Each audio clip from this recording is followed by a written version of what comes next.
Okay, this is happening. Hi, welcome. This is my first ever YouTube video. And so super excited you're here. I hope this is entertaining or at least comical. But yeah, hi, I am Amanda. And if you don't know me, I have spent the last 15 years as a marketer, building brands. I was a former founder, and I'm a single mom of 3 kids, ages 7, 5, and 3, 2 girls and a boy. Normally I'm in New York City in the Upper West Side, but right now, thanks to COVID, I have chosen to hunker down in Charlotte, North Carolina, where this bedroom is bigger than my entire Upper West Side apartment.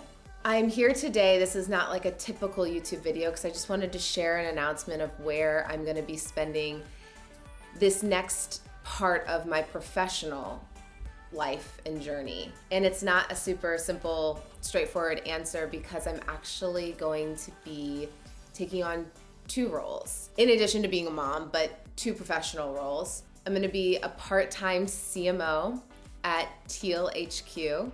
They are literally helping people take control of their careers by providing tools, resources, community to help really understand what drives you and then align that drive and mission with your career and where you go, but also how to ask for a raise, how to manage all the things that like your HR department won't tell you because they're not like your agent for your career. Teal does that. And so I get to come in, it's a 1-year-old company, and help them build the brand, which I'm so excited about. The team is incredible. So I'm doing that 2.5 days a week. And then the other 2.5 days, I'm gonna be building a company that's near and dear to my heart, and is in line with the same mission of kind of taking control of your life. But over the past couple of years, as I was navigating a divorce, my company was getting acquired, and I have 3 small kids that need a lot from me. I discovered CBD and microdosing THC. And when I say that, I feel like people have this immediate guard and stigma. But I am a working woman. I love my kids. And it boggles my mind how I could drink a bottle of wine after my kids go to bed and be celebrated on TikTok, but anything CBD or THC related crowns you a stoner. And that is the part that bothered me. And so what I discovered with CBD and THC was that it helped me immensely with sleep, stress, helping to calm my brain and focus during the day. So I have been spending the past year working with a team of chemists, helping to build a product that is reliable and trustworthy and effective, and then build a brand that women can trust. And so that brand is called House of Wise, and it's named after the woman Brownie Wise. She created the Tupperware party, and this is not an MLM, but her story is incredible. She spent years empowering women after the war to make money on their own terms, to sell Earl Tupper's little kitchen storage. She created a movement for women about taking control. Earl Tupper, he fired her because she was becoming too famous.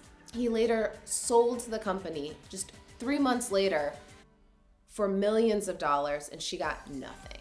And so I was in India thinking about what to name my company, and her story came across my radar, and I'm like, this needs to be named after her. So House of Wise is my high-end CBD company with products coming in the next few weeks, so I will definitely be sharing with you guys more. Okay, if you're still with me, I wanted to share 5 things that I've learned during this transitional time in my life. The first is living life on your own terms takes ruthless prioritization, clear goals, and managing expectations.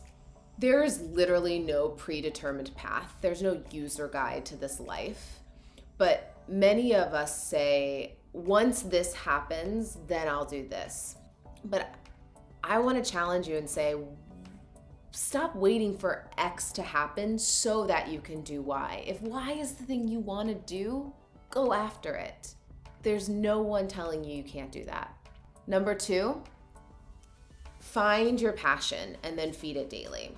If you don't take the time to understand what lights you up, you're never gonna find it. Like I said, everything that I'm doing is about empowering people to live life on their own terms. And specifically women, and empowering women to do that, because I had no one helping me along the way. And unfortunately, I learned a lot of life lessons the hard way. And so I want to make the path a little brighter and maybe a little less treacherous for those coming behind me. Number 3, if you don't ask, you'll never know. I had these pipe dreams of building multiple companies at once. And anytime I'd say that to somebody, they'd be like, you're crazy, or that's called a freelancer. And I'm like, no, I want to be in the trenches with a team building a brand. But I also want to be building my own thing and lighting that passion up of like building a company from scratch on my own. And so I just started to put that out there into the world, and it led me to where I'm at now. And so sharing what you're looking for is important. Share often, and I promise you'll find something that lines up with it. Number 4, your emotional journey is just as important as your professional one. Your emotional journey. I still go to therapy once a week. After my divorce, I was going 2 times a week for a full year. I still go once a week. And I have people in my life that know my stuff, that I've let in to know what my triggers are so that they can hold me accountable. I promise that the work never ends.